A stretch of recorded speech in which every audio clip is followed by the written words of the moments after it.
Texans running back Joe Mixon will not have to pay a $25,000 fine for something he did not say. Nor will he have to pay a fine for what he did say.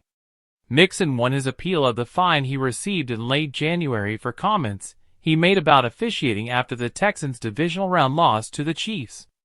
This fine came after he was initially penalized for something he didn't say. A letter from NFL hearing officer Chris Palmer states, "After reviewing the totality of the evidence, I find that you did not necessarily publicly criticize the officials. The NFL will rescind the $25,000 fine amount." The Texans running back was initially fined in late January for social media comments from former Bengals wide receiver T.J. Houshmandzadeh that were falsely attributed to Mixon. "Why play the game if every 50-50 call goes with Chiefs?" Houshmandzadeh wrote on social media during the Texans' divisional round clash with Kansas City. "These officials are trash and biased, Ed."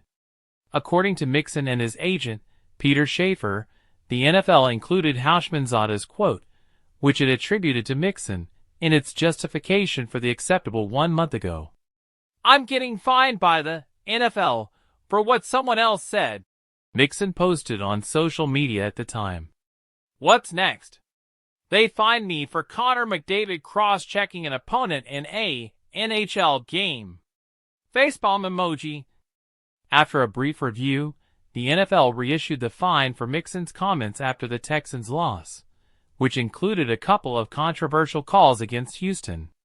"Everybody knows how it is playing up here," Mixon said after the game. "You can never leave it into the ref's hands. The whole world sees, man, what it is. When it comes down to it, you can never leave it in the ref's hands. It's all good, though." When the NFL reissued the penalty, Mixon took to social media again. "So let me get this straight. NFL fines me $25K for something I didn't even say," Mixon wrote. "Call them out for it, and their response was, okay me again for something that's not even a violation without rescinding the first one. Where's the accountability? Just respect the players." Now that Mixon has won his appeal, he will not have to pay either $25,000 fine